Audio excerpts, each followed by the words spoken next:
بسم الله الرحمن الرحيم نحمده ونصلي على رسوله الكريم أما بعد فأعوذ بالله من الشيطان الرجيم بسم الله الرحمن الرحيم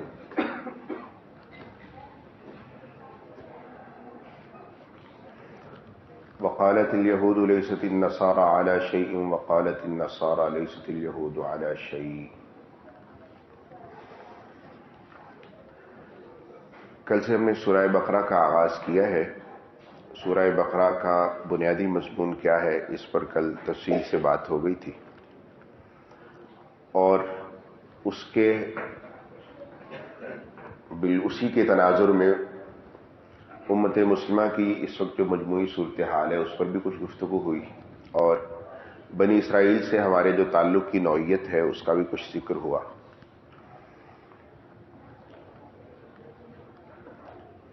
تو اسی بنیادی موضوع کے تحت اس صورت میں بنی اسرائیل کا تذکرہ کیا گیا،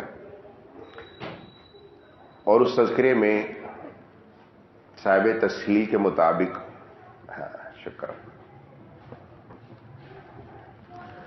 صاحب تسہیل کے مطابق اس تذکرے میں جن چیزوں کا ذکر ہے اس میں 10 ان پر انعامات کا تذکرہ ہے، اس کی تفصیل ہے.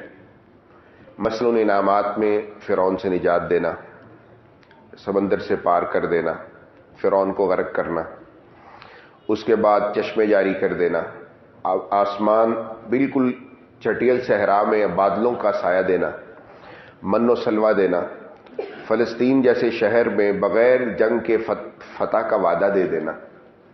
یعنی یہ ساری اور بھی اس کے علاوہ ہے، یہ سارے وہ وعدے ہیں، یہ انعامات جو ہیں جو اللہ پاک نے ان کے دیے، لیکن ان کا اس کے حوالے سے نقطہ نظر اور رویہ یہ رہا کہ جس بھی انعام کو حاصل کیا انہوں نے اس انعامت حاصل کے بجائے شکر ادا کرنے اور اللہ کے ساتھ اور جڑ جائیں، انہوں نے ہمیشہ اللہ کی بغاوت کی. مثلا انہوں نے کیا کیا؟ انہوں نے موسیٰ علیہ السلام اللہ کی طرف سے ان کے لیے نجات دہندہ کے طور پر آئے، تو وہ جب اس فرعون کی انہوں نے فوج کو دیکھا تو اسے کہا، وقت تھوڑا ہے، دل کرتا ہے چیزوں کو زیادہ بیان کیا جائے، سمجھایا جائے کہ فرعون اور بنی اسرائیل کا آپس میں ٹاکرا کیا ہوا تھا. کسی جگہ جا کے بیان کریں گے کیونکہ یہ واقعہ تقریباً قرآن کریم کے ہر پارے میں آتا ہے. انشاءاللہ آپ کو بتائیں گے کہ یہ ہوا کیسے، کیونکہ اس وقت فرعون جو تھا وہ ممفس میں تھا اور بنی اسرائیل یہ ڈیلٹا میں تھے. فرعون جس جگہ تھا اس کے اور بنی اسرائیل کے درمیان مسافت تقریباً کوئی 600 کلومیٹر کی تھی. تو یہ کیسے ممکن ہو گیا کہ فرعون نے ان کو پکڑ لیا؟ ایک پوری تفصیل ہے، انشاءاللہ کسی دن آپ کو سمجھائیں گے انشاءاللہ. بہرحال اور وہ کیسے سمندر پر پہنچ گئے، یعنی وہ کیا، یعنی موسیٰ علیہ السلام ایک پوری امت کو لے کے جا رہے ہیں اور وہ سیدھے سمندر پر چلے گئے. یہ پروگرام کیا تھا؟ تو اس پر انشاءاللہ کچھ بات بعد میں کریں گے. لیکن بہرحال اللہ نے نجات دی. جب انہوں نے وہاں پہنچے تو کہا موسیٰ آپ نے پھنسا دیا. موسیٰ علیہ السلام نے نہیں، تم پھنستے نہیں ہو، تم آگے ہو نا، اللہ کے حکم پر آئے انشاءاللہ. یہ پہلی ان کی ناشکری. پھر موسیٰ علیہ السلام جب 40 راتوں کے لیے اللہ رب العزت کے حضور گئے، انہوں نے بچڑے کو خدا بنا کے پوچھنا شروع کر دیا. پھر اللہ رب العزت نے جو ان کو من و سلوہ جیسی نعمت دی تو انہوں نے کہا ہمیں سبزیاں چاہیے، ترکاریاں چاہیے، کھیرے چاہیے، دالیں چاہیے، پیاز چاہیے، یہ مانگنے شروع کر دی. اللہ رب العزت نے کہا تم یہ فلسطین سامنے ہے، تم اس میں صرف داخل ہو جاؤ، میں تمہیں فتح کر دوں گا. انہوں نے کہا نہیں، جاؤ، اذهب انت وربک، موسیٰ آپ جاؤ، آپ تمہارا رب جائے، ہم یہاں بیٹھے، جب فتح ہو جائے گا نا ہمیں بلا لینا. یعنی اس طرح کے مختلف ان کے ایسے جرائم تھے، یعنی بالکل سڑی ہوئی قوم تھی. جس طرح آج ہم ہیں معذرت کے ساتھ، ایک خاص طبقہ ہم میں سے نہیں ہے جس کو ہم ہر دور میں جو اللہ رب العزت کے ساتھ بالکل درست کھڑا رہتا ہے، یعنی اس وقت ہمارے ساتھ تقریباً وہی معاملات ہیں. اور بھی یعنی ان کے بڑے ہی مسئلے تھے، میں اس کی تفصیل کیونکہ اس بارے میں کافی بیان کی گئی اس پر. اس طرح پھر اللہ رب العزت ان کو عذاب بھی دیے. عذاب ان کو کیا دیا؟ مثال کے طور پر جب انہوں نے بچڑے کو پالا تو اللہ رب العزت نے اندھیرا ان پر کر دیا اور اس کو کہا کہ اپنا خود ہی قتل عام کرو. انہوں نے اپنا قتل عام کیا، 70,000 کے قریب لوگ انہوں نے قتل کیا، اپنے ہاتھ سے سزا دی. اللہ رب العزت نے ان میں سے لوگوں کو بندر اور خنزیر بنایا. ان کو 40 برس تک اللہ رب العزت نے جب انہوں نے فلسطین میں داخلے کے لیے اللہ کے اصول کو تسلیم نہیں کیا، 40 برس تک ان کو کہا کہ اب تم اس صحرا میں دھکے کھاتے رہو، تمہیں کوئی راستہ نہیں ملے گا. یہ اللہ رب العزت کے مختلف ان پر عذاب آئے، لیکن وہ ٹلے نہیں اپنی عادت سے. جب ٹلے نہیں تو ابراہیم علیہ السلام کے بعد اسحاق علیہ السلام ہے، اسحاق علیہ السلام کے بعد یعقوب علیہ السلام ہے، یعقوب علیہ السلام کی اولاد ہے بنی اسرائیل. تو جب اپنی اس عادت سے وہ ٹلے نہیں تو پھر اللہ رب العزت نے کہا کہ اب تمہیں اس عادت سے جو پچھلے تمہیں تقریباً اگر موٹا موٹا بھی حساب کریں تو تقریباً 4,000 سال سے حاصل ہے، اب تمہیں اس سے محروم کیا جاتا ہے. جب قومیں اللہ رب العزت کے طے کردہ اصول پر کھڑی نہیں ہوتی تو پھر اللہ رب العزت نے کہا کہ اب تمہیں محروم کیا جاتا ہے. اس محرومی سے پہلے بھی ایک دفعہ ان کو موقع دیا گیا، اور وہ موقع کیا دیا؟ وہ کہا کہ چلے اب آخری موقع ہے، محمد صلی اللہ علیہ وسلم کو مان لو. عیسیٰ علیہ السلام ان کے آخری نبی تو اس کو تسلیم نہیں کیا، ان کو موقع دیا گیا. اسی پہلے پارے میں 3 جگہوں پر بنی اسرائیل کو، یہ آپ کو پتہ ہے مکہ میں ابتدائی دنوں میں صورت نازل ہوئی ہے، مدینہ میں جا کر 3 موقع پر اللہ رب العزت نے باقاعدہ ان کو دعوت دی ہے. پہلے تو پورا رکوع اس پر ہے کہ جس پہ دعوت دی گئی ہے کہ تم مان جاؤ، ٹھیک ہو جاؤ، میں تم سے کیے گئے سارے وعدے پورے کر دوں گا. عیسیٰ علیہ السلام کو تم نے دھوکہ دیا، یوشع بن نون کو تم نے دھوکہ دیا، داؤد علیہ السلام کو تم نے کیا کیا کیا ہے، تمہاری ایک پوری داستان ہے. لیکن ابھی آخری نبی آگے ہیں، اس کو تسلیم کر لو، پھر بھی معاف کر دوں گا تمہیں. پہلے 5ویں رکوع میں کہا یا بنی اسرائیل، اے وہ لوگوں جو یعقوب کی اولاد ہو. میں نے کل بھی آپ کو شاید بتایا تھا کہ یعقوب علیہ الصلوۃ والسلام، یہود کا ایک وفد آیا تو اللہ کے رسول صلی اللہ علیہ وسلم نے ان سے پوچھا انتم تعلمون ان اسرائیل یعقوب، کیا تم اس بات کو جانتے ہو، شہادت دیتے ہو اس بات کی کہ یعقوب، اسرائیل سے مراد یعقوب ہے؟ انہوں نے کہا قالوا اللہم نعم، انہوں نے کہا جی ہم مانتے ہیں کہ اس سے وہی مراد ہے. تو اللہ کے رسول نے فرمایا اللہم اشہد، اللہ آپ گواہ ہو جائے کہ یہ مانتے ہیں کہ یہ نبیوں کی اولاد ہے. یہ بنی اسرائیل اسی میں سے، اللہ کو گواہ کیا اس بات پر اللہ کے رسول صلی اللہ علیہ وسلم نے. تو فرمایا یہ تمہاری طرف اللہ کا پیغام دعوت ہے. یا بنی اسرائیل اذکروا نعمتی التی انعمت علیکم، یہ پورا رکوع جو ہے اللہ کی نعمتیں جو تم پر ہیں اب مان جاؤ، واپس پلٹو، آخرت آنے والی ہے، تم سے پوچھا جائے گا، اللہ سے ڈر جاؤ، خوف کھاؤ، ایمان لے آؤ، نمازیں ادا کرو، کتمان علم نہ کرو، حق پر کھڑے ہو جاؤ. لیکن نہیں. پھر دوبارہ جا کر تقریباً 9ویں 10ویں رکوع میں دوبارہ پھر یہی، اگلے رکوع میں پھر یہ دوبارہ کہا گیا. پھر جب اللہ رب العزت نے بنی اسرائیل کے ان بد اعمال کا تذکرہ شروع کیا، اس سے پہلے پھر ان کو ایک بات یاد دلایا، یا بنی اسرائیل. یہ اصل میں اسلوب یہ ہے، جس طرح کی اولاد جو ہے وہ خراب ہو جائے تو باپ بہت نیک ہو، تو عام طور پر جب بھی لوگ حوالہ دیتے ہیں تو کیا دیتے ہیں کہ وہ فلاں اچھے آدمی کی اولاد. تو یہ اصل میں یہ کہا جا رہا ہے یا بنی اسرائیل، اے یعقوب جیسے نبی کی اولاد سمجھ جاؤ، اے یعقوب جیسے نبی کی اولاد سمجھ جاؤ. اسرائیل جس کو اللہ نے اتنا بڑا لقب دیا، اپنا بندہ کہا ہے، تم اس کی اولاد ہو نا، سمجھ جاؤ. دوسری مرتبہ کہا پھر نہیں. تیسری بار پھر اس بارے کے آخر میں جا کے آتا ہے، پھر دوبارہ کہا گیا. 3 بار باقاعدہ نام لے کے یہاں پر دعوت دی گئی ہے کہ پلٹ آؤ. جب اللہ کے رسول صلی اللہ علیہ وسلم کو نہ مانا تو پھر اللہ رب العزت نے ان کے بارے میں یہ اعلان کیا کہ ان کو اس منصب امامت سے مستقل معزول کر دیا جائے. اس کا اعلان ہے دوسرے پارے کے آغاز میں. اور اس کے بعد پھر ان کو یہ بتایا بھی وَمَن يَرْغَبُ عَن مِّلَّةِ إِبْرَاهِيمَ إِلَّا مَن سَفِهَ نَفْسَهُ. اصل میں تمہارا مسئلہ یہ ہے کہ تم یہ ابراہیم علیہ السلام کے جو دعوے دار ہو نا، تم ابراہیم علیہ السلام کی اس دعوت کو چھوڑ چکے ہو. اور اس دنیا میں کائنات کا سب سے بے وقوف آدمی جو ہے، جو ملت ابراہیم پر ہونے کے باوجود اس سے روگردانی کر لے. یہ ملت ابراہیم کی تفصیل انشاءاللہ بیان کریں گے، اللہ نے توفیق دی تو 28ویں پارے میں جا کر وہاں اس کی بہت تفصیل بیان ہوئی ہے. تو ملت ابراہیم کو تم نے چھوڑا ہے، اس سے بڑی اس کائنات میں کوئی بے وقوفی نہیں ہے کہ تم ملت ابراہیم کو چھوڑ دو. اس لیے جو تم یہ فیصلہ کر رہے ہو نا، اس بات کو ہمیں یاد رکھنا چاہیے کہ اسلام پہلا دین نہیں ہے، یا ہمارا آخری دین اسلام نہیں ہے. ہمیشہ سے اللہ کا دین اسلام ہے، اللہ کا ہمیشہ دین اسلام ہے. اللہ کے رسول اسلام کے آخری نبی ہے.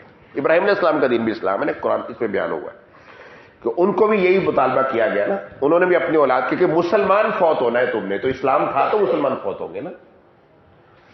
تو اس لیے اللہ کے رسول آخری نبی ہے اس دین کے. بہرحال انہوں نے جب نہیں مانا تو پھر اللہ رب العزت نے اعلان کر دیا سيقول السفهاء من الناس ما ولاهم عن قبلتهم التي كانوا عليها قل لله المشرق والمغرب يهدي من يشاء الى صراط مستقيم. اب اللہ کی نوازش دیکھیے ان پر کیا تھی. نبی اکرم صلی اللہ علیہ وسلم مکہ میں موجود تھے, نماز فرض تھی. یہ بھی ایک الگ موضوع ہے, ہمارے ہاں مکی زندگی کو تذکرہ نہیں کیا جاتا. انشاءاللہ آخری پاروں میں کیونکہ مکی زندگی کا تذکرہ ہے, وہاں کھولیں گے مکی زندگی کیا تھی. مدنی زندگی کا زیادہ تذکرہ ہوتا ہے ہماری تاریخ میں.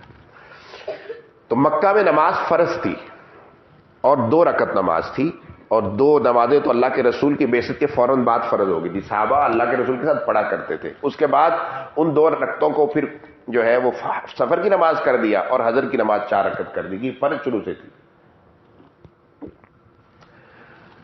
تو پھر اللہ نے کہا, ابھی اللہ نے نبی اکرم سے جب مدینہ میں گئے تو ان کو آخری موقع یہ دیا کہ ان کو ان کی آزمائش کے لیے اور ان کو راضی کرنے کے لیے کہ شاید یہ سمجھے کہ محمد صلی اللہ علیہ وسلم اسی دین کی, اسی سلسلہ نبوت کی کڑی ہے جو پہلے آیا تھا.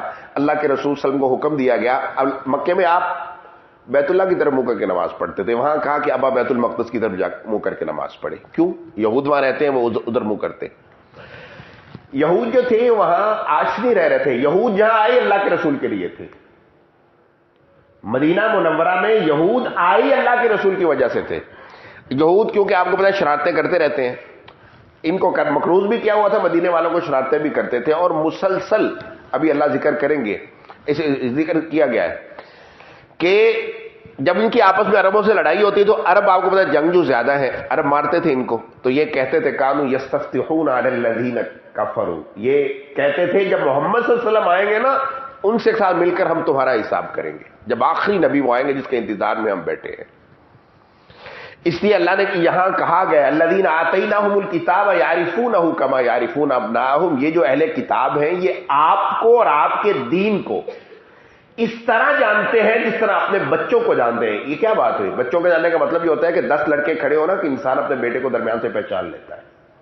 یعنی یہ مسئلہ نہیں ہے کہ آسمانی دین ان پر مشابہ ہو گئے ہیں, یہ آسمان کے سارے دینوں میں اور انبیاء کی پوری جماعت میں آپ کو پہچانتے ہیں کہ آپ کون ہیں, جس طرح اپنے بچے کو یہ پہچانتے ہیں, لیکن یہ مانتے نہیں ہیں.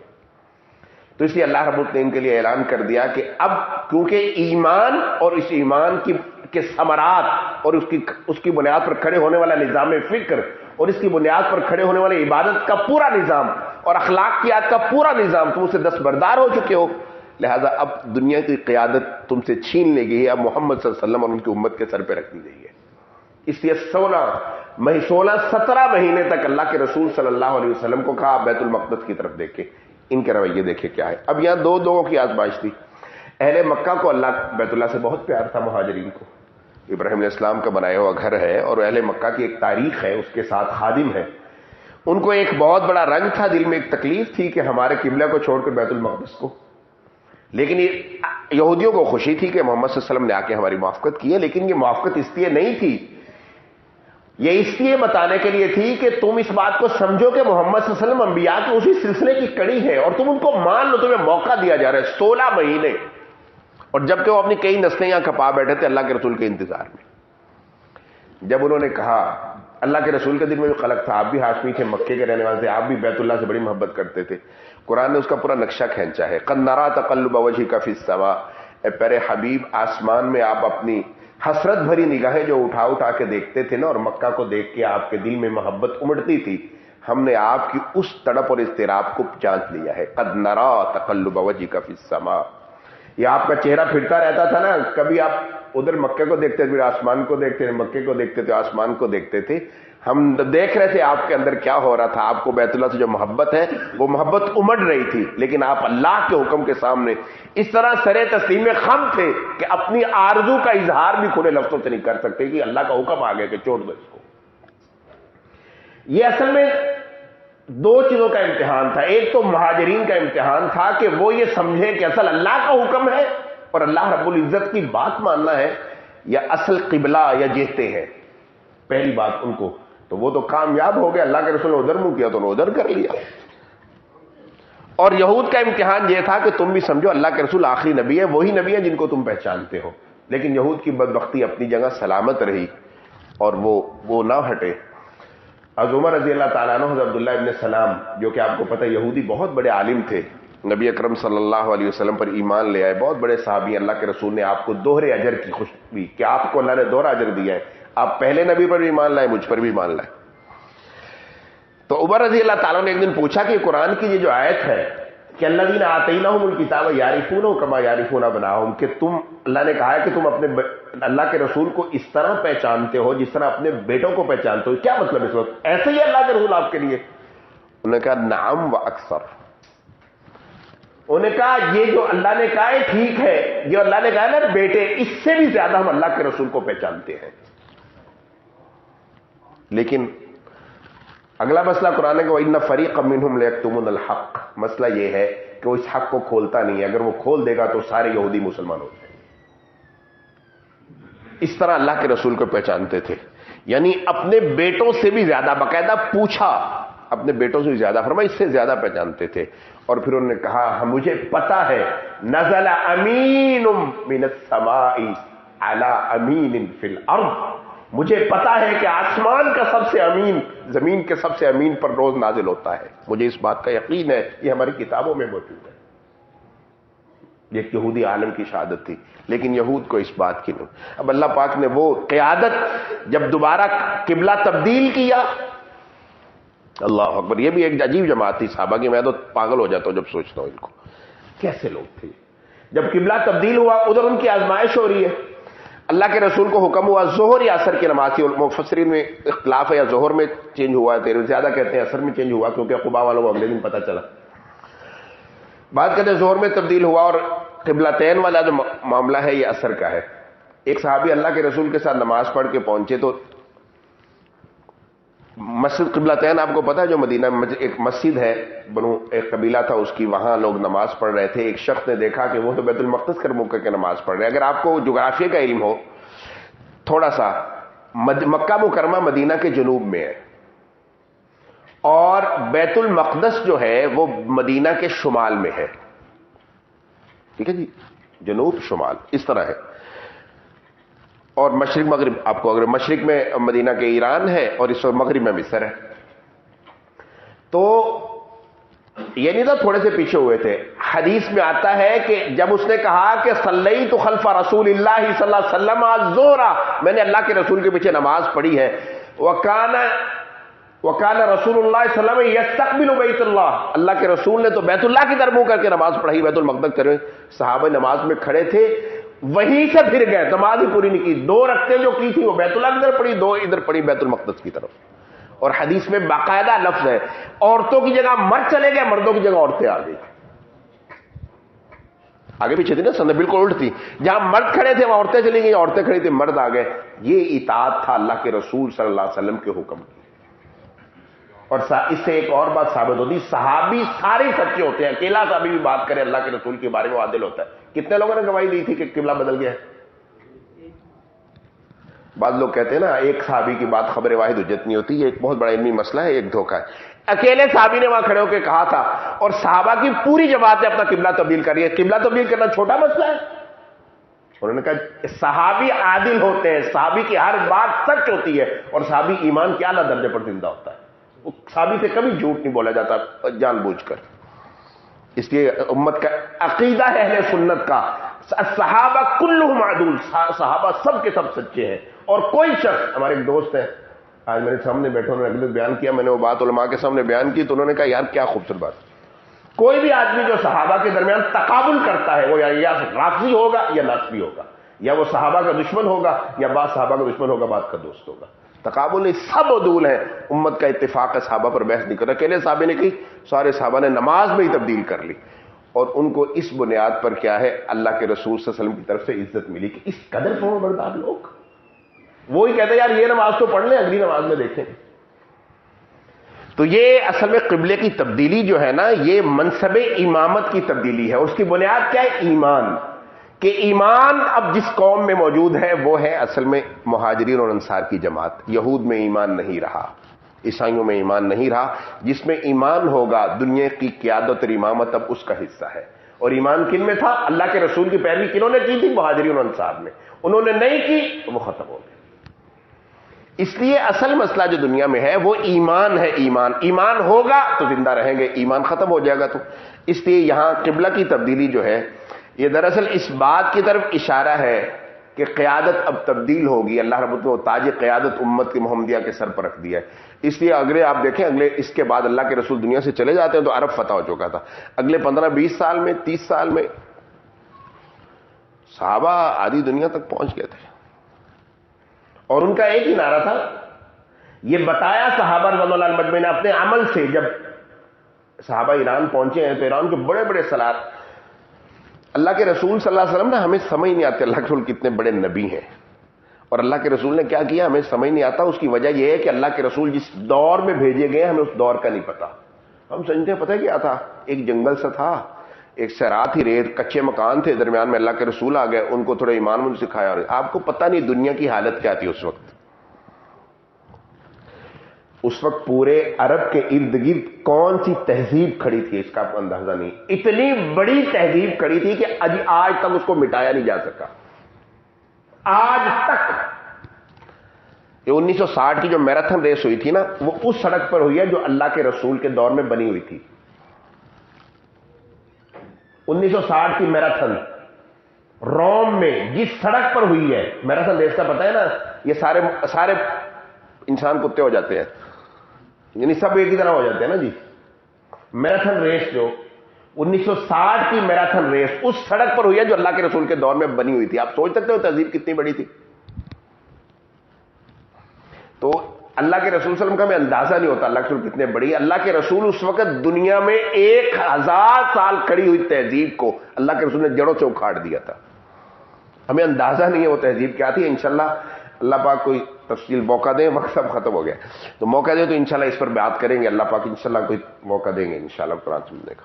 تو بہرحال تو اس سے ان کو اس امامت سے معزول کر دیا گیا, اور اس کے بعد اب مسلمانوں کا کام شروع ہوتا ہے. اس کے بعد پورے دوسرے پارہ میں, بلکہ تیسرے سورۃ بقرہ کے آخر تک, یہ جو 1.5 پارہ ہے, اس میں اب مسلمانوں کو کہا ہے کہ تمہارے سر پر جو ہم نے امامت کا تاج رکھا ہے تو اب تمہیں کیسا بن کے رہنا ہے. ان کو احکام بتائے گئے ہیں کہ کب تمہارے پر یہ سرداری کا تاج رہے گا, ورنہ تمہیں بھی معزول کر دیا جائے گا. ہم معزول ہوئے ہیں, ایسے نہیں ہوئے. اس وقت ہم ذلیل و رسوا ہیں, ایسے نہیں ہیں. ہم نے اصل میں اس عہد کو جو ہم سے کیا گیا تھا, اس عہد کو ہم نے پورا نہیں کیا. بھلا بیٹھے, بھلا نہیں بلکہ ہم اس عہد کے مخالف اور دشمن ہو گئے. تو کیسے امکان ہے کہ اللہ رب العزت ہماری اس ذلت کو عزت میں بدل دیں جب تک ہم نہیں بدلیں گے.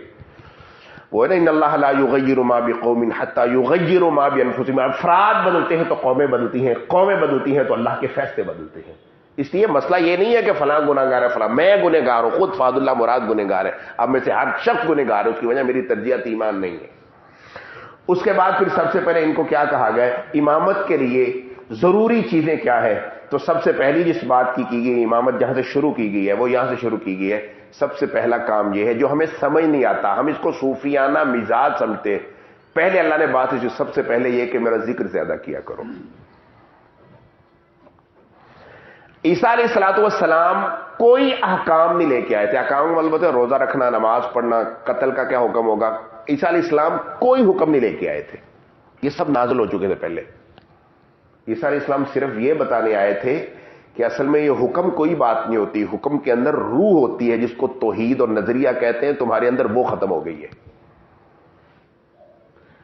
سٹرکچر پورا موجود تھا دین کا تورات میں. تورات اصل میں آپ کو پتہ ہے عیسائیت کیا ہے, تورات اور زبور اور صحف جو ہے باقی ان کا مجموعہ ہے جو اس کے درمیان اترے تھے باقی انبیاء پر. زبور یہ سارا بائبل مل کے بنتا ہے. یہ یہودیت کی کتاب ہے, عیسائیت کی یہ کتاب ہے. یہودی تو نہیں مانتے اس کو, عیسائیت کی یہ ساری کتاب ہے. تو دوسرا جو حصہ جو عیسیٰ علیہ السلام پر انجیل اتری ہے اس میں کوئی احکام موجود نہیں ہے. اس میں صرف ان کو یہ بتایا گیا ہے کہ یہ دین کو تم نے قانون بنا لیا ہے کہ 5 کام ایسے کر لو, 3 ایسے کر لو, 6 ایسے کر لو تو مسلمان ہو جاؤ گے. یہ نہیں ہے. وہ جذبہ, وہ عقیدہ, وہ نظریہ, وہ اللہ سے تعلق, وہ بائنڈنگ ہماری اللہ رب العزت سے, وہ اللہ سے جڑ جانا, یہ تمہارے اندر مفقود ہو چکا ہے. تو ہمارا بھی اس وقت یہی مسئلہ ہے, خصوصاً معذرت کے ساتھ کرو آپ سلفی اور اہل حدیث لوگوں کا. ہم اس وقت قانونی مسلمان ہیں. اللہ کی ذات سے وہ جو تعلق قائم ہوتا ہے دل کی بنیاد پر, جو اللہ سے جو رشتہ استوار ہوتا ہے محبت کا, وہ ہمارا استوار نہیں ہے. قانونی مسلمان کی اللہ کو کوئی ضرورت نہیں ہے. تو یہودیوں کا رویہ ہے. وہ جو صحابہ کیا تھے, وہ ہر چیز قربان کرنے کے لیے کیوں تیار ہو جاتے تھے؟ ان کو پتا تھا کہ یہ فیصلہ کوئی بڑا نہیں اللہ کی محبت کے سامنے. تو سب سے پہلے شروع یہاں فذکرونی، فذکرونی. پہلا کام تمہارا کیا ہے منصب امامت کے ملنے کے بعد؟ پہلا کام یہ ہے کہ فذکرونی، میرا ذکر بے پناہ کرو. اس سے ہوگا کیا؟ اذکرکم، میں تمہیں یاد کروں گا. اب مجھے بتائیں، وہ ذات جس شخص کی سنوائی اللہ کی عدالت میں موجود ہے، اللہ کی مجلس میں موجود ہے، اللہ کہتے ہیں اذکرکم، میں تمہیں یاد کروں گا، اس کا تعلق کہاں سے جڑ گیا ہے؟ اور اللہ مالا اعلیٰ میں، مالا اعلیٰ اللہ کی یہاں ایک مجلس ہے جہاں اللہ پربل کے فرشتے ہوتے ہیں سب. مالا اعلیٰ میں اس کا کون سا کیا، اس کے ارکان کون ہے، یہ الگ مسئلہ ہے. اللہ باقاعدہ اس کا ذکر کرتے ہیں، فذکرونی اذکرکم. پہلا کام ذکر. اس لیے بعض دفعہ ایک آدمی نماز میں سستی ہوتا ہے نا، تو علماء کے پاس جاتا ہے، وہ اس کو کہتے ہیں تم نا یہ ذکر کیا کرو. ایک بندہ کہتا ہے قرآن پاک پڑھنے کو دل نہیں کرتا، وہ کہتے ہیں تم یہ ذکر کیا کرو. وہ کہتے ہیں پڑھنے کو کہنا چاہیے کہ 5 پارے قرآن پڑھا کرو، تو یہ مجھے کہنے گے بھائی یہ پہلے دل کی دنیا بنے گی، قرآن اگلی بات ہے. اللہ رب العزت کی تعظیم پیدا ہوگی تو قرآن پیدا ہوگا نا، قرآن کے ساتھ انسان کا تعلق ہوگا نا. جب اللہ کی تعظیم ہی دل میں نہیں ہے، جب اللہ کی محبت ہی دل میں موجود نہیں ہے، اللہ کی عظمت ہی. جب دل ابن تیمیہ رحمہ اللہ سے کہا کہ استغفار زیادہ کرنی چاہیے، ذکر زیادہ کرنا چاہیے، انہوں نے بڑی خوبصورت بات کی. وہ کہتے ہیں اصل میں استغفار جو ہے اس کا مقام ہے صابن جیسا، کہ صابن جب آپ جسم پر لگاتے ہیں، میل ہو تو صابن لگاتے ہیں نا، اور ذکر جو ہے اس کا ہے میک اپ جیسا. کبھی آپ نے نہائے بغیر بھی خوشبوئیں لگائی ہیں، کپڑے تبدیل نہ کیے ہو، کچھ بھی نہ کیا ہو، اور آپ خوشبوئیں لگانا شروع کر دیں. تو پہلے استغفار، پھر ذکر، اللہ سے اپنے گناہوں کی معافی مانگے، دل کو صاف کریں سارے، اس کے بعد ذکر کر کے اپنے آپ کو مضبوط کریں، پھر اللہ کی طرف شفر شروع ہوتا ہے. فذکرونی، مجھے یاد کرنے کی عادت ڈالو. اگلی بات اس کے بعد یہ جو تمہیں منصب امامت دیا گیا نا، تمہارے میں کل بھی بات کی ہے، اس کے تم یہ نہیں ہے کہ تم استحقاق رکھتے ہو، تم نے ثابت کیا 10 سال میں تکلیفیں سہ کے کہ تم واقعی اللہ کے رسول سے مخلص ہو. تم نے یہ ثابت کیا ہے نا، لہذا اب اگلا کام تم کیا کرو؟ وشکرو لی، میرا شکر کیا کرو کہ میں نے تم کو دنیا کے امامت کی عنایت کر دی ہے، تمہارے ایمان کو پرکھ کر. وشکرو لی، اب یہ کافی تھا، شکر ادا کرو. اور ساتھ کہا گیا وشکرو لی ولا تکفرون، نہ شکری نہیں کرنی تم نے. یہ کیوں کہا گیا؟ الحمدللہ الحمدللہ الحمدللہ. ایک آدمی سارا دن پڑھتا ہے اور سارا دن اللہ کی ناشکری کرتا ہے. تو الحمدللہ پڑھنا یہ شکر کا ورد ہے. اللہ نے 2 باتیں کہی ہیں. پہلے کہا گیا شکر کرو، ساتھ کہا گیا ناشکری نہیں کرنی. اس کا مطلب یہ ہے کہ یہ دونوں کام ایک وقت میں نہیں کرنی. یہ نہیں ہے کہ الحمدللہ کی 100 آپ تسبیح کر دیں اور ناشکری سارا دن جاری رہے. کبھی اولاد سے ناراض ہیں، کبھی اس فیصلے سے اللہ سے ناراض ہے، اللہ کے اس فیصلے سے ناراض ہے. نہیں، 2 کام ایک وقت میں، ناشکری بھی نہیں کرنی، شکر بھی ادا کرنا. اس کے بعد پھر کہا گیا ولا تکفرون، فذکرونی اذکرکم ولا. اس کے بعد پھر کہا گیا یا ایھا الذین آمنوا، اے ایمان والو. اب یہ پوری زندگی جو ہے نا تمہاری جو کھڑی ہے، یہ تم گزار نہیں سکتے، تمہاری ذمہ داری بہت بڑی ہے. تو اس ذمہ داری کے لیے تمہارے پاس ایک طریقہ بتاتا ہوں، ذمہ داری ادا کیسے کرو گے. استعینوا، تم میری مدد طلب کرتے رہو. ایمان نام ہے اللہ سے جڑنے کا، دین نام ہے اللہ سے جڑنے کا، قانون پورے کرنے کا نام نہیں ہے. میں آپ کو بار بار یہ بات کہہ رہا ہوں. استعینوا، مجھ سے مدد طلب کرو. حساب نہ کرو زیادہ، تم 10 ہوں گے تو 15 ہو جائیں گے، 20 ہوں گے تو 25 ہو جائیں گے، اور 100 جڑے گا تو 500 ہو جائے گا. یہ نہیں تمہارا سلسلہ. تمہارا سلسلہ ہے استعانت. اور استعانت کس بات کا نام ہے؟ تمہاری صفوں میں فرشتے آنا سادہ سمجھے. دنیا میں مسلمان نہیں لڑتا. دنیا میں مسلمان اس وقت فتح پاتا ہے جب اس کے ساتھ فرشتے شامل ہو جاتے ہیں. ایک جنگ جب مسلمانوں نے اللہ کے رسول کی موجودگی میں اپنے بلبوتے پر لڑی، اللہ پاک نے صحابہ کے منہ پھیر دیے تھے. حنین میں پہلے 313 ہم جیتے تھے، آج 12,000 کا لشکر ہے. اللہ نے کہا ذرا جاؤ تو بتاتا ہوں تمہیں تمہارے دل میں یہ خیال پیدا کیسے ہوگا کہ تم جیتتے ہو؟ کھڑے ہو پھر یہاں. محمد صلی اللہ علیہ وسلم اکیلے 3 ساتھیوں ساتھ کھڑے رہے، وہ سب بھاگ گئے. اس کا ایمان کیا ہے؟ میں اس قابل ہو جاؤں کہ فرشتے میرے ساتھ آ کے لڑنا سعادت سمجھے. بس میرا کام صرف یہ ہے آسمان سے اللہ کی کمک اتارنے کے قابل ہو جاؤں، یہ میرا کام ہے. اس لیے فرمایا استعینوا، تم خود نہیں کھڑے ہو سکتے، مجھ سے مدد طلب کرو. کس طرح مدد طلب کرے؟ اس کے 2 اصول ہیں. مجھ سے مدد طلب کرو، پہلے کیا ہے؟ صبر کرو. یہ تم نے جو 12 سال 10 سال کوئی بندہ مسلمان نہیں ہو، صرف تکلیفیں سہتے رہے ہو، کچھ حبشہ جا کے رہتے رہو، کوئی کہیں چلے گئے، 10 سال کی تکلیفیں بھی میں نے کل عرض کیا تھا نا، 2 لوگ مسلمان ہوئے، صرف مسلمان تو ہوا کوئی تکلیفیں سے ہی. یہ جو تم نے صبر کیا نا، اس صبر کی وجہ سے کیا ہوا ہے؟ 2 کام ہوئے، ایک ذاتی ایک اجتماعی. ذاتی یہ ہوا کہ 10 سال کی تکلیفوں کا نتیجہ معراج ہے. اللہ کے رسول صلی اللہ علیہ وسلم کے بارے میں ہم یہ کہہ دیتے ہیں نا کہ اللہ کے رسول صلی اللہ علیہ وسلم کو معراج ہوا تھا. معراج تکلیفوں کا نتیجہ ہے. 10 سالہ تکلیفیں سہ کر معراج ملتا ہے. یہ اللہ کے رسول کو معراج ملا، صرف ایک نبی کو ملا ہے. اور صحابہ کو کیا ملا؟ امامت مل گئی دنیا کی. 10 سالہ تکلیفوں کے نتیجے میں اللہ نے پوری دنیا کی ایمان کی شرط کے ساتھ ان کو سعادت دے دی. یہ ہے صبر کرنا ہے تم نے. اور اس کے بعد کہا، اور دوسری چیز کیا ہے؟ اس صبر کے اللہ کافی نہیں ہے، اللہ کے ساتھ مضبوط تعلق رکھنا، اس کا ذریعہ نماز. استعینوا بالصبر والصلاۃ. اور اگلی بات کیا کی؟ جب تمہارے اندر یہ 2 ہوگی، آگے کا ان اللہ مع الصابرین، اللہ صبر والوں کے ساتھ ہے، نمازیوں کے ساتھ نہیں. اس کا مطلب کیا ہے؟ نماز بھی ایک صبر کا تقاضا کرتی ہے. نماز بھی ایک کیا ہے؟ صبر کا تقاضا کرتی ہے. اس میرے جملے کو ذرا سوچئے گا. نماز بھی ایک صبر کا تقاضا کرتی ہے. استعینوا بالصبر، وہ صبر ہمارے اندر پیدا ہونا چاہیے. وہ نماز بھی ایک صبر کا تقاضا کرتی ہے، اور تکلیفیں بھی صبر. اس کے بعد پھر اللہ پاک نے اس پورے رکوع میں اس صبر کی مثالیں دے دے کے وعدے کیے. تمہارے اوپر ایسے وقت بھی آئے گا تمہیں شہید کر دیا جائے گا. ان شہید لوگوں کو مردے نہ سمجھو، وہ زندہ ہے، وہ کامیاب ہو گئے سب. اس کے بعد کبھی ایسا بھی ہوگا کہ ہم تمہیں آزمائیں گے، تمہارا امتحان کرتے رہیں گے. یہ سلسلہ مسلسل چلے گا. وَلَنَبْلُوَنَّكُمْ، اس کی گرامر کے اعتبار سے اگر ہم اس کا ترجمہ کریں تو یہ بنتا ہے یہ کام مستقبل کا ہے، ابھی کا نہیں ہے. یہ ہو رہا تمہارے ساتھ. وَلَنَبْلُوَنَّكُمْ، ہم تمہیں آزماتے رہیں گے.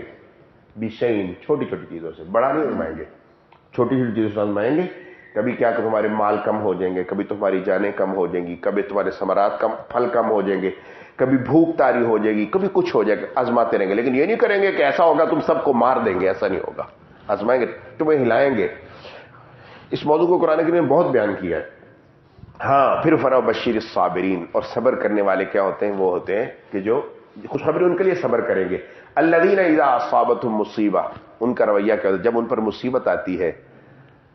اب مصیبت کا آج میں نے بہت غور کیا ہے کہ یہاں پیچھے جو اسلوب بیان کیا ہے تو یہاں مصیبت کسے کہا گیا ہے، اور اس پر مجھے ہنسی بھی آئی، اور کہ اللہ پاک نے کس تضاد میں بیان کیا. وہ یہ ہے کہ ہمارے ہاں مصیبت سمجھ آتا ہے چیزوں کی کمی کو، چیزوں کے بڑھنے کو مصیبت نہیں سمجھتے آپ.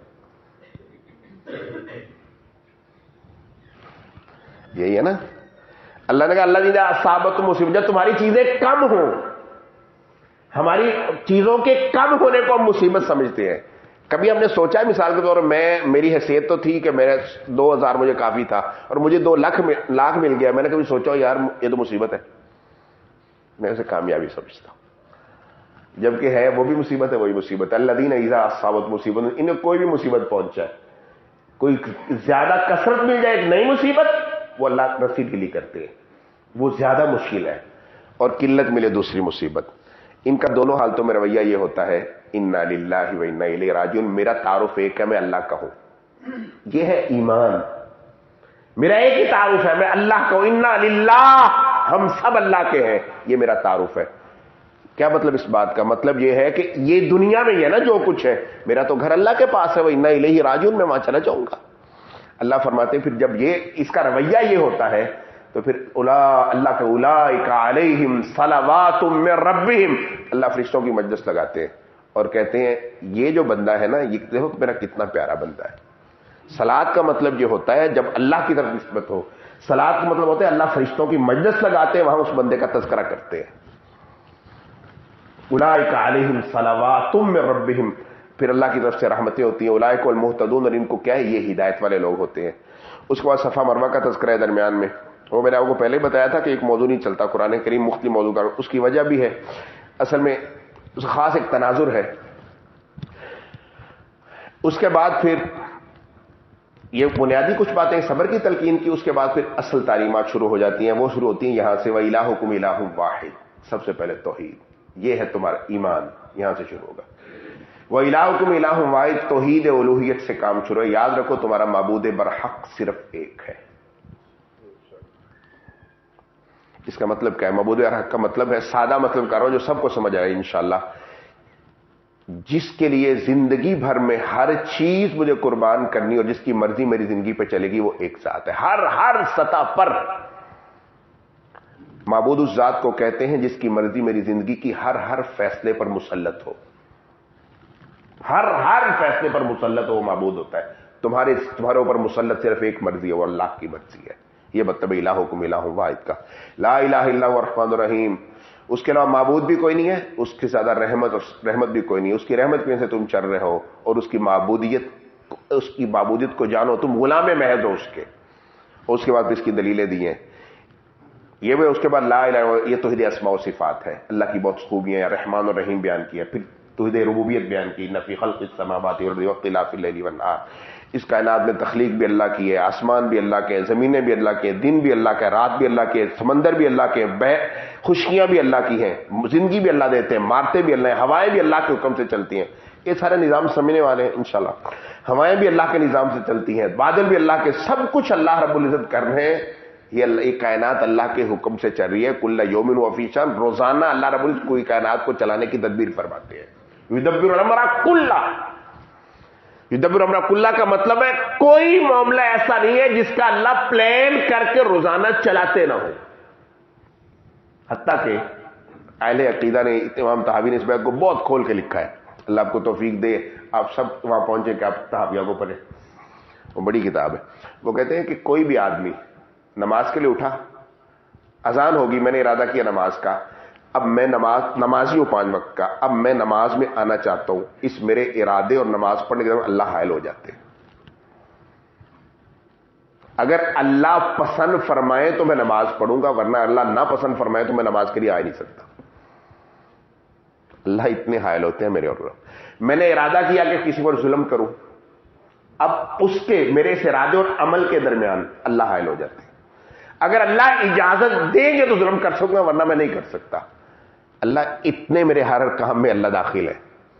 میں سمجھتا ہوں شاید اللہ تو پیدا کر کے بس چلے گا، بس اس کے بعد دوبارہ میرا ایسا کوئی تعلق ہی نہیں اللہ پاک سے، نہیں، اللہ ایک چیز میں ہر وقت شامل رہتے ہیں۔ اس کے بعد توحید بیان کی، پھر توحید کا رکن بیان کیے، اور یہ ہے جس کی طرف میں آپ کو، جس سے بات شروع ہوئی ہے، جس کی دور وَمِنَ النَّاسِ مَن يَتَّخِذُ مِن دُونِ اللَّهِ يُحِبُّونَهُمْ كَحُبِّ اللَّهِ، کچھ لوگ ایسے ہیں جو اللہ کے علاوہ دیگر لوگوں سے ایسی محبت کرتے ہیں جس طرح اللہ سے کرنی چاہیے۔ یہ بیان کیا ہے۔ توحید سمجھ کیسے آئے گی؟ جب تمہاری اللہ سے اتنی محبت قائم ہو جائے گی، اتنی محبت کسی اور سے نہ ہو۔ ٹھیک ہے، اس کو کہتے ہیں توحید کی پوری عمارت 2 ستونوں پہ کھڑی ہے، اس کو یاد کر لیں۔ ایک محبت، دوسری تذلل، یہاں دونوں بیان کی گئی ہیں۔ پہلے کیا ہے؟ محبت، اللہ کی محبت جب تک تمہارے دل میں نہیں ہوگی اس وقت تک تم اللہ رب العزت کی توحید کا حق نہیں ادا کر سکتے۔ اور دوسرا، اس محبت کا ایک لازمی نتیجہ ہوتا ہے اتباع، وہ بھی یہاں نیچے بیان کر دیا گیا۔ استبرأ الذین اتبعوا من الذین اتبعوا ورأوا العذاب، محبت کا نتیجہ اتباع ہوتا ہے۔ اتباع تذلل ہے۔ جب اللہ سے محبت ہو جاتی ہے تو پھر انسان اللہ کے سامنے جھکتا پھرتا ہے، اس کو اتباع کہتے ہیں۔ تو یہ 2 بت، یعنی اللہ کے سامنے اپنے آپ کو سرنڈر کر دو، اور یہ سرنڈر کس جذبے سے کرو؟ 2 جذبوں سے۔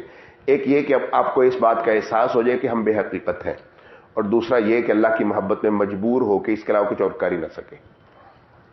وہ میں یہ بات کئی بار سنائی، میرے شیخ نے مجھے سنائی کہ وہ ہمارے بہت بڑے عالم تھے، ان سے ان کے بیٹے نے پوچھا کہ بندہ مجبور ہے یا بندے کو کوئی اختیار ہے؟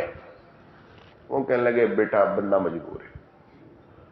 انہوں نے کہا یہ تو بات سمجھ نہیں آتی۔ وہ فرمانے لگے ایمان آئے گا تو سمجھ آ جائے گی۔ ایمان، وہ چپ کر گئے کہ اب مسئلہ ایمان کیا، میں بے ایمان۔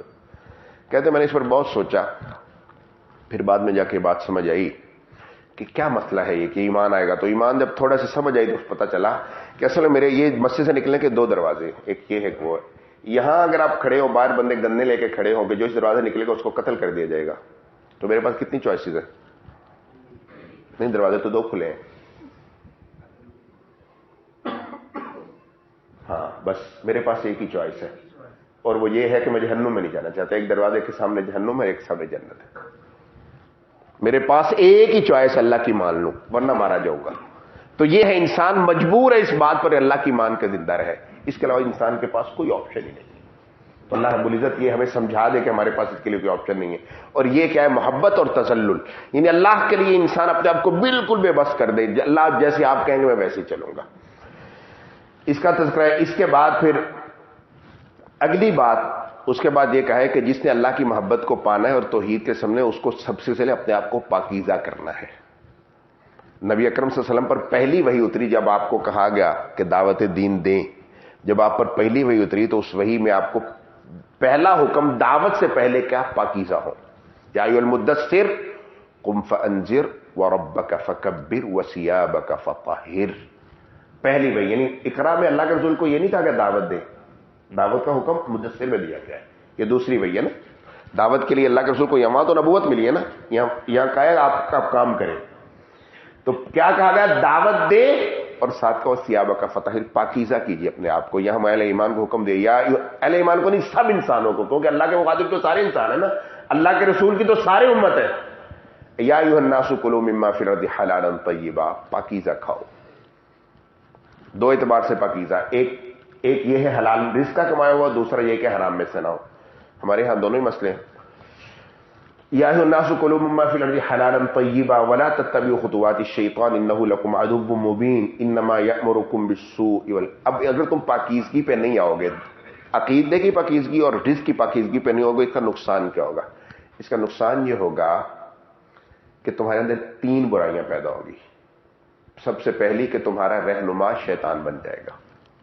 جو رزق حلال نہیں کھاتا وہ شیطان کا پیروکار ہوتا ہے. پہلا مسئلہ. دوسرا مسئلہ کیا ہوگا؟ دوسرا یہ ہوگا کہ تم برائی کے نمائندے بن جاؤ گے. تیسرا نقصان یہ ہوگا کہ تم بے حیا بن جاؤ گے, کیونکہ شیطان یہ کام کرواتا ہے نا.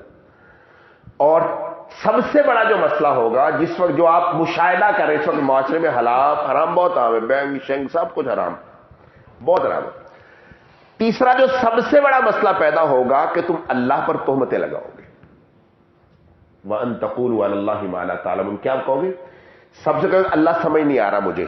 دوسرا کہو گے اگر اللہ واقعی ہے تو یہ غریب جو بیٹھا ہے اس کو کوئی نہیں دیا, اس کار والے کو دیا, اس نے اللہ کا کیا کیا ہوگا؟ اللہ پر تہمتیں لگاؤ, اللہ تمہیں سمجھ نہیں آئے گی. وَأَن تَقُولُوا عَلَى اللَّهِ مَا لَا تَعْلَمُونَ, کہ تم کیا کرو گے اللہ اور خدا کے بارے میں سوء ظن کا شکار ہو جاؤ گے, اور پھر اللہ کی آیات کے غلط معنی بیان کرو گے. وَأَن تَقُولُوا عَلَى اللَّهِ مَا لَا تَعْلَمُونَ. اس کے بعد پھر جو ہے یہ سلسلہ آگے چلتا ہے, یہ کافی لمبا ہے, یہ پورے آگے آخر تک یہی نصیحتیں کی گئی ہیں. تو انشاءاللہ اللہ نے توفیق دی کو کل کے کچھ وقت میں ان ساری نصیحتوں کی موٹی موٹی اہم انشاءاللہ بیان کریں گے. اللہ پاک ہمیں توفیقات ارزانی فرمائے. وآخر دعوانا الحمدللہ رب العالمین. سبحانک اللہ.